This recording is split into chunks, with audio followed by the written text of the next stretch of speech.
Hi friends, welcome to my channel. AP వాతావరణ శాఖ నుంచి వెదర్ రిపోర్ట్ అయితే వచ్చింది. ఏపీలో మనకు ఇవాళ రేపు ఏ జిల్లాల్లో వర్షాలు పడతాయి, దానికి సంబంధించిన వివరాలు తెలుసుకుందాం.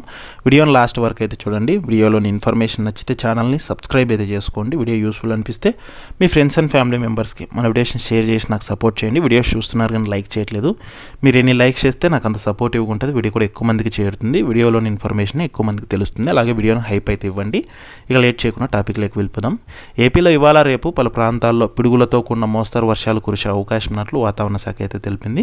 ముఖ్యంగా ఉత్తర కోస్తా ఆంధ్రప్రదేశ్ దాని పరిసర ప్రాంతాల్లో ఉపరితల ఆవర్తనం అయితే కొనసాగుతున్నట్లు వాతావరణ శాఖ తెలిపింది. అది కూడా సగటు సముద్ర మట్టానికి 1.5 కిలోమీటర్ల ఎత్తులో విస్తరించి ఉంది. ఇక మరోవైపు చూసుకున్నట్లయితే గనక గల్ఫ్ ఆఫ్ మన్నార్, పశ్చిమ విదర్భ, తమిళనాడు, అంతర్గత కర్ణాటక, మరట్వాడ మీద ద్రోణి అయితే కనుక కొనసాగుతోంది. ఇది కూడా సగటు సముద్ర మట్టానికి 0.9 కిలోమీటర్ల ఎత్తులో విస్తరించి ఉంది. ఇక వీటితో పాటుగా దక్షిణ అంతర్గత కర్ణాటక మరియు దాని పరిసర ప్రాంతాల్లో కూడా ఉపరితల ఆవర్తనం అయితే కొనసాగుతోంది.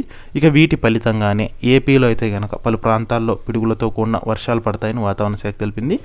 ఉపరితల ఆవర్తనం అలాగే దీనితో పాటుగా ఉన్న ద్రోణి విస్తరించి ఉన్నదని, వీటి ప్రభావంతో రాష్ట్రంలో మరో 3 రోజులు మేఘావృతమైన వాతావరణంతో పాటుగా పిడుగులతో కూడిన వర్షాలు పడేందుకు వాతావరణ శాఖ అధికారులు అవకాశం ఉన్నట్లు అంచనా అయితే వేస్తున్నారు. ఇక దీని ఫలితంగా ఏపీలో ఇవాళ పార్వతీపురం, మన్యం, అల్లూరి సీతారామరాజు, పోలవరం, అనకాపల్లి, విశాఖపట్నం, కాకినాడ, తూర్పుగోదావరి, కోనసీమ, ఎన్టీఆర్, పశ్చిమ గోదావరి, గుంటూరు, శ్రీ సత్యసాయి, కడప, ఏలూరు, అన్నమయ్య, కృష్ణా జిల్లాల్లో పిడుగులతో కూడిన తేలికపాటి నుంచి మోస్తరు వర్షాలు కురిసే అవకాశం ఉన్నట్లు వెల్లడించారు. మిగతా జిల్లాల్లో కొన్ని చోట్ల పిడుగులతో కూడిన తేలికపాటి వర్షాలు కురిసే అవకాశం ఉన్నట్లు హెచ్చరికలు జారీ చేశారు. అక్కడక్కడ బలమైన ఈదురుగాలు గంటకు 30 నుంచి 40 కిలోమీటర్లు, గరిష్టంగా 50 కిలోమీటర్ల వేగంతో వీచే అవకాశం ఉందని వ్యవసాయ పనుల్లో రైతులు తగిన జాగ్రత్తలు తీసుకోవాలని అయితే సూచించారు.